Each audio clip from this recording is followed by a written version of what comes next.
Susie, pretty Susie, what's that in the straw? The geese are going barefoot, they can't find their shoes. Have you ever wondered where dreams come from?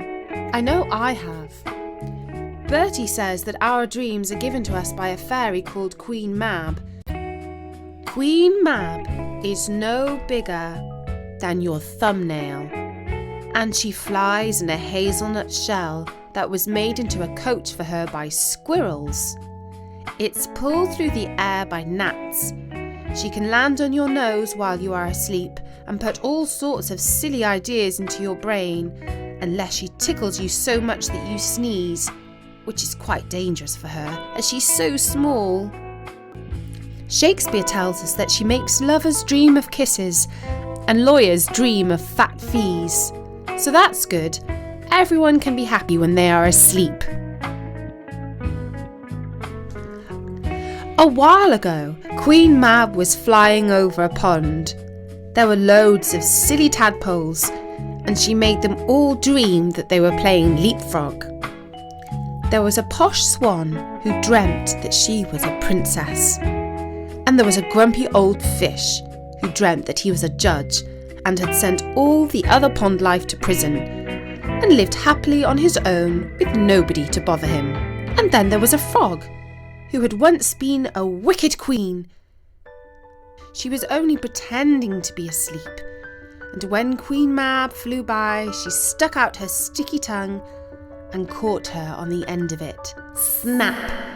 She pulled the poor fairy into her mouth, but did not swallow. "Help! Help!" called out Queen Mab. "Now, don't get me wrong," said the wicked Queen Frog.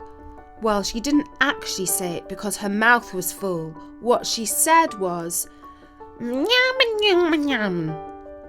Bother, she thought. And then she realised that as Queen Mab could understand dreams, she could probably read thoughts too. So she rolled out her tongue and looked at the hapless Queen Mab, who was still stuck on the end of it. Actually, she saw her double because she was looking at her cross-eyed. She thought out loud, "I'm very tempted to swallow you down because I'll get a warm feeling in my tummy and I might ingest some of your magical powers. Oh, please let me go. I'll pay you back with bags of sweet dreams forevermore," replied the frightened fairy. "I don't want to overdose on sweetness, thank you very much," said the Frog Queen. "But I do want you to give some special dreams to 2 humans who live in the royal palace. Their names are Prince Bertie and Princess Beatrice. You know them, right?" "Oh, yes," said Queen Mab. "Bertie likes to dream that people laugh at his funny jokes." "Dream on, Bertie," exclaimed the Queen. "His jokes are famously unfunny. And what does Beatrice see in her sleep? Oh, it's a pleasure to give her dreams. She wants to do kind things like saving old donkeys from cruel farmers and giving royal pardons to prisoners who promise to be good." "Ah, same old silly, soppy, softy waste of time," commented the wicked Queen. "Now listen well. If you want to go free, you must promise to give Bertie and Beatrice the exact dreams that I tell you. So what's it to be? Deal or dinner?" "Deal, deal," called out Queen Mab. "I'm only 621 years old, far too young for a fairy to be your dinner." "Righto," said the Queen Frog as she unstuck her captive and set her on the grass. Poor Queen Mab was shivering with fright and was all wet with froggy saliva. "Now listen well, you pathetic fairy. If you want to live for a few more 100 years, you will follow my instructions to the letter. This is what you must put into Bertie's head. Let him dream that he has a new royal yacht. The biggest, most luxurious and most expensive boat in the world. He decides to spend his life on this floating hotel, where all his meals, including his eggy soldiers and his fish and chips, are prepared by a 5-star Michelin chef. He has a personal butler who squirts toothpaste on his brush for him, and all the many servants and sailors bow and scrape and call him Your Royal Highness. He spends all day playing on his tablet and sunning himself around the pool, and in the evening a choir sings him to sleep with All Hail Prince Bertie. Got that? Yes, got it, said Queen Mab sadly, who thought it was a very spoilt sort of dream to give a prince, and might make him rather horrible. Now this is the dream you must give Beatrice.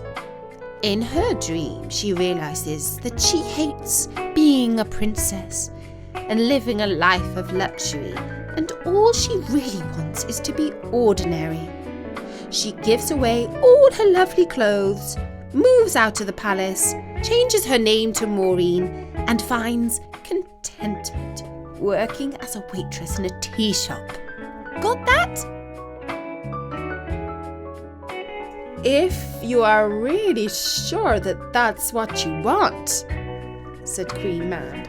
Don't you dare doubt it, screeched the wicked Queen Frog, and Queen Mab felt so scared that she did not doubt it for a second longer.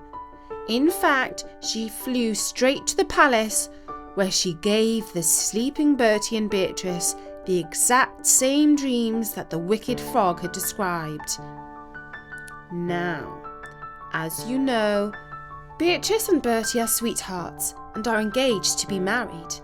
They have promised to hold no secrets from each other, including their innermost feelings and dreams. In the morning, over the breakfast table, Beatrice said, Bertie, wouldn't it be wonderful if we both had the same dreams? Yes, it would, said Bertie. In fact, last night I had a most amazing dream about living the life of luxury on board a brand new super duper royal yacht. Now I'm willing to bet an entire box of greedy bars that you had the exact same dream, my darling. Well, actually, said Beatrice, blushing, my dream was more profound. Great, said Bertie. I'm all ears. What does profound mean, by the way? It means very deep and meaningful, said Beatrice. In fact, in this dream, I discovered my true heart's desire. That's where I come in, right? Said Bertie. No, Bertie, it wasn't that sort of true heart's desire. Oh, bother. In this dream, I realised that I simply hate being a princess, living a life of luxury and privilege, and all I really want is to be ordinary. Ordinary, said Bertie. Boring. There is honesty in hard work and daily toil and struggle, insisted Beatrice. Oh, I see, said Bertie. Poor Beatrice. You had a nightmare. Bertie, has it ever occurred to you that it's simply not fair to have all these lovely clothes, a beautiful room in a palace, servants ready to run and jump at my every whim, invitations to balls and amazing events, and delicious food at every meal, when other people have to work and struggle for a living? I want to be ordinary so that I can live among ordinary people and share their hopes and fears. Bertie scratched his head. That was some dream, he said. I don't suppose I would ever have one like that myself. Well, that's the trouble, said Beatrice. When two people have separate dreams, they can't be together for the rest of their lives. I'm breaking off our engagement and moving out of the palace as soon as I can rent a room in the town. Beatrice, darling, you really can't mean that, pleaded Bertie. But she did mean it, and she ran back to her room in the west tower and locked the door. Bertie was certain that her strange dream would wear off by lunchtime. He got on with his busy schedule. That day he was opening a new wing of the town hospital and visiting a school to talk to the children and give them encouragement. Normally Beatrice would have come with him, but he made excuses for her, saying that she had a cold. In the evening, when Bertie got back from his appointments, Beatrice was gone. The palace nurse said she had packed one suitcase and left in a taxi. He found a note under his door saying, "Dearest Bertie, thank you from the bottom of my heart for the fairy tale romance. But now I know that my true dream is to live in the real world. Yours, Beatrice." "Oh dear," said Bertie. "This is more serious than I thought." He sent a text message saying, "Beatrice, my darling dear, everyone missed your loveliness today, especially me." But Beatrice did not read Bertie's message because she had bought a new SIM card for her phone and changed her number as well as her name. She told people that she was called Maureen. And that is where we leave the first part of Bertie and Beatrice's dreams. Do you think that Beatrice is right to say it's unfair for a prince or princess to have so many lovely things? Is she wise to give it all up and to become ordinary? Tell us what you think in the comments and come